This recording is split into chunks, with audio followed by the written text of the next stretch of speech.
domestic workers from 85 to 90 US dollars. They've done this in an attempt to ease the pressure on low-income earners facing rising living costs.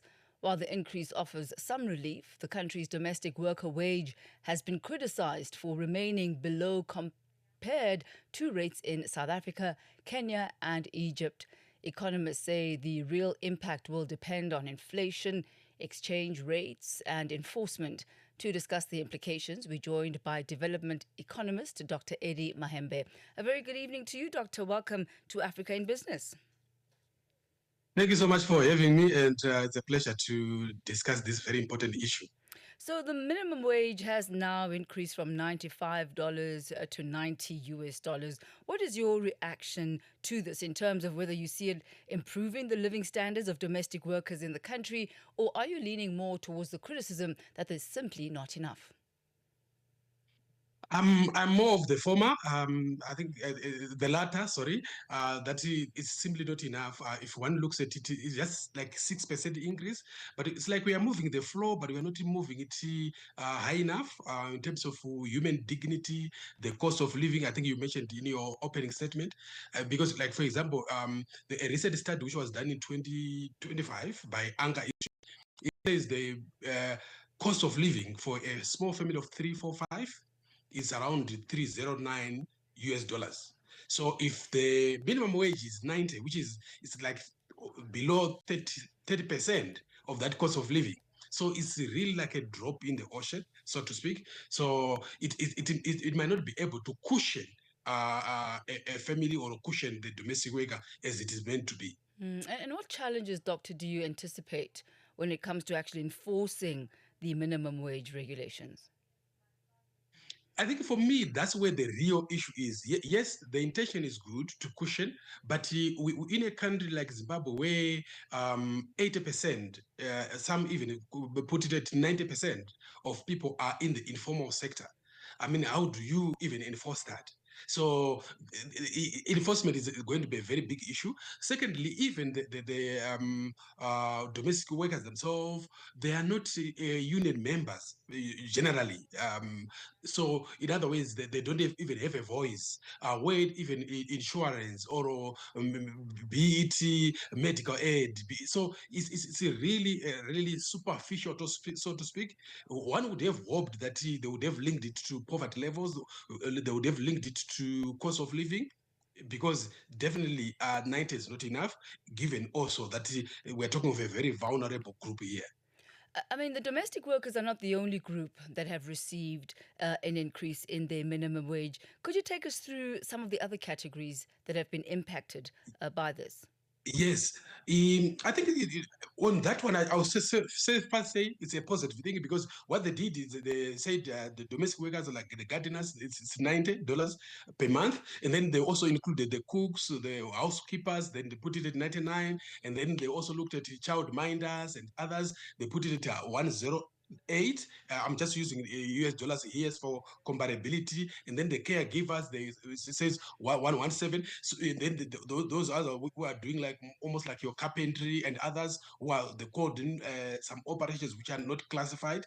These are mostly in the informal sector. Then they put it at 270. So it's progressive in the sense that they try to categorize by skill, though the minimum is too low. But yes, it's a really broader. It's not just one size fit all. They try to accommodate different skills. There are two areas here that you've touched on. One, behind the reasons for this increase, the cost of living pressures, which have increased. And then you touched briefly now on the recognition of skill as also another measure as to how much of an increment these various categories will get. Another aspect that the government has highlighted here is their efforts in order to formalize vulnerable work. How successful is this particular action going to be in that formalization process? Very, very important observation and question there, because I think at the end of the day, Zimbabwe has faced a very, very critical issue in terms of the informal sector. The informal sector is actually virtually collapsed since the early 2000s. So I think what's important is to begin a formalization strategy, a formalization trajectory, where we now see bigger businesses coming in, being able to employ people, even those who are already in the informal sector, being able to formalize.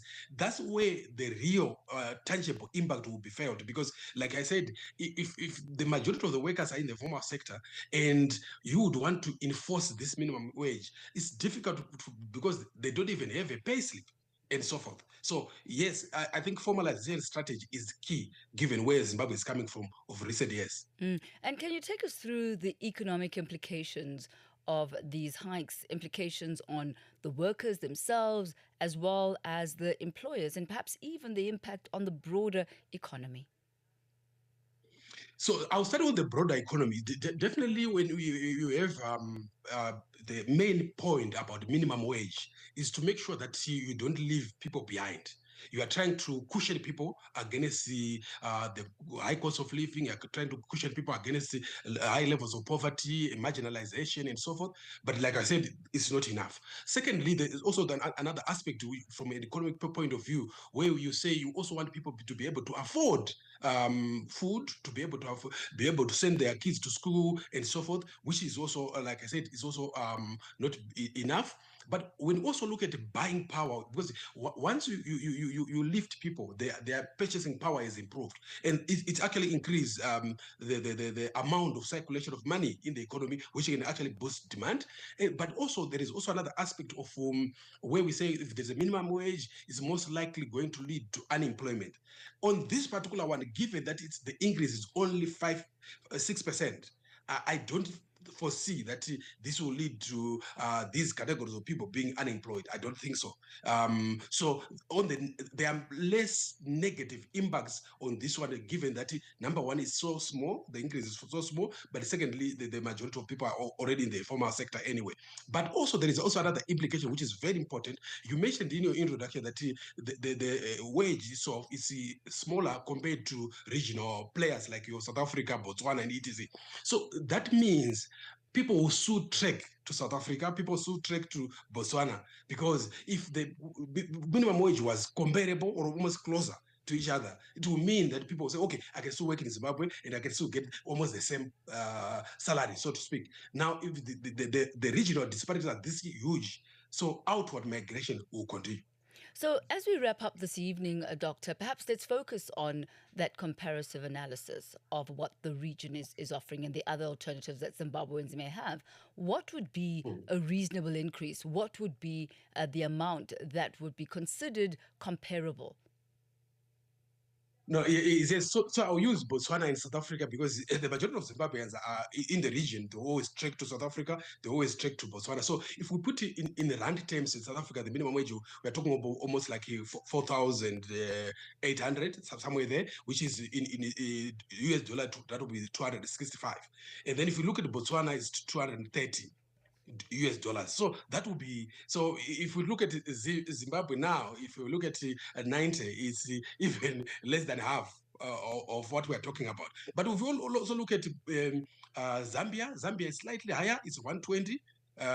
So I would have thought that it should be between 130, 120, 130 towards 260, like about 230, like Botswana there. Because if you look at Malawi, that's why we have a lot of Malawi in South Africa also, even if there is no economic crisis like Zimbabwe, because in Malawi, the minimum wage is actually 45, which is very low. So, yes, I would say let's look at something above 100 towards between 100 and 200.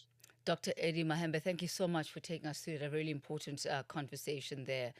That's development economist Dr. Eddie Mahembe. Thank you. Thank you very much. So, I mean, it really, this ties in very much to the discussion that we were having yesterday. You'll remember when we were talking about the immigration and the undocumented migrants who are moving and trekking from their own home countries, specifically within Southern Africa and other parts of the African continent. If you look at the minimum wage here in Zimbabwe, $90, while Malawi is $45. And you compare that to what the very same worker would earn in South Africa, $265.